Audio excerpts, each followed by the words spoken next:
Patingin Abi juban cetak apa?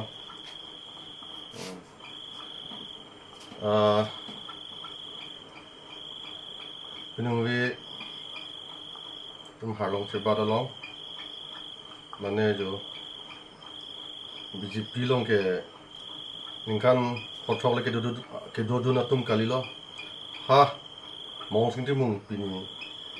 pen election ki thurun lo pen ke dodun ceng atong lo kape hai dun ceng atong lo pini ani anta mau sing timung long along selang tum cirip dun thip dodun thip atum lang kita me kape hai dun ta hong chi lo oning kaneng ko nang le dog lo tami lang tum apani si insumi me ingkan ingkoi angpong ingkan peta po hong chi pe hai dun dera phis tami alang le tum thang nat awar sai long le thang awar ere long le lasi pini alang tum puthot aning chiruisi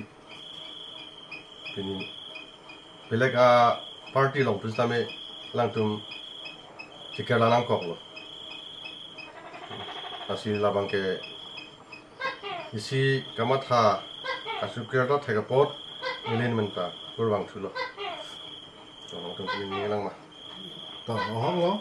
mo la ki so ani alam da ni kan patai pi lo la no na ni tum ai pan ni tum ka sirap dun pardon ron lo sta piniani ni tum thang da ve pin lang long le pin sta da ga jong si halong che ba pe long ni tum arjap je bote ha ta ve pin lo da ke party ma sin no da ekdom da ke kerem ni hai ni na chiku ke pin da bang rong ke dam phan na tang ka nang le lang ta ya ta ho ha lam sin nak lang mom lo ke no ni tum senior do man ge no ne na thang da ko bo re pin lo na ma ke dam ni ko na ma ke do ne tang ka poisa thang da vi pin man ni ke me ku ma si chak rong lo duk li lo la ma ge la lo so ning du ko joine so ning du ka joine si non bang ge ni tume jong si la so teng ko de ni tume ka pe party lo tume ne de dun tu thai lo pan lo so si ma tha ni tong ma ni lang ma ni thang BLC president la kan ni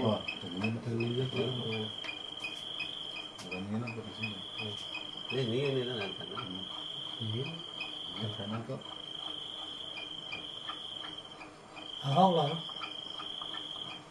ni le tum ada sarapan kape hai don hong lo batai psi da batai psi pe hai don elo tapi ne non na lok sabha non la MP election no ni le tum dak rong lo katora lo ka siksa tangka poisa ka do gawe rong je campaign i long le thang long le pulo tang te la non dak ha long choba pen nang pe hai du nang ya phan ke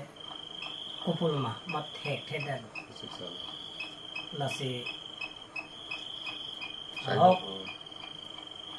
pe hai dun ji dak percentage pelong dun kunji purutang tani tumhan dak rong campaign ang kogi labang so poisa tangka alam lero amak netum la alang le pen sila bang so alam se nang ta sethan bom lo se nang tum phan labang so nang kerap ji ma nang kerap le ma da nang dak ruling party la BJP aphan kape hai dunia bangke rong methang arong chethan simum nang ko ya po amat thang ta ve jo ne mat ne tum ke la pu do nang klik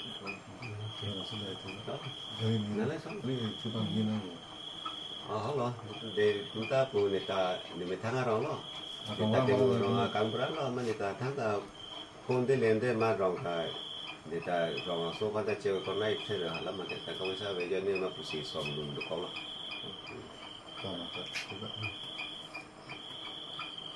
to ahok lo ni ke non kira milang standing kan pe follow da ke do ni ke ex pdr mani mani li thana cho claim the the kiram tang aning kan long ang sta mor sing timung alang li ison soni henso nang pisi la so henso si chiklim bo ta nili phanang kelang thang ta vi mat ni ke la pusi pinya ni anta ini MP tum tang ho horen sing be tang ho nang kelang ta vi mani li ke la pusi do tum bo ma rong rup ta nili chini de lan to nili tum nadak long coba awut dak apuling station long ni tum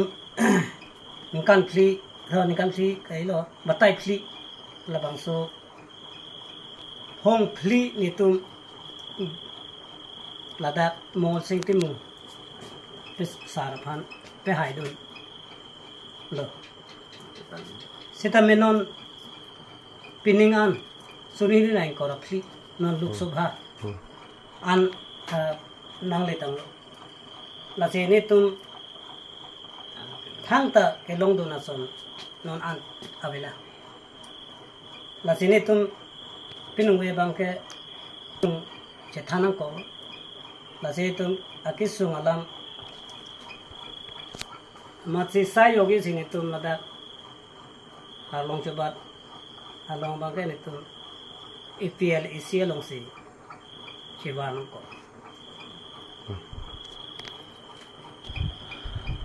nang ke ik dak long coba da VLC long president lo kalang president odi apu ke klem barim naya bang fulo kalang lo 2006 pen mong sing mung ke thorun pen yem kabiman nun ceng bang le tumen lo ke ceng pen pu ke dak timung rong agam bura lo alang di sing la ta kor workers lo heri BCP long sita menon ke lang sai jok ji opinion ning ko ko ni si special silong sepak don lo ke timung sang lo alang ita dak ka cepat tu tek tek bang fulo BCP long ke sita me lang ta ning choi ajo ni si pini special silong sepak lo onde kadu ita deh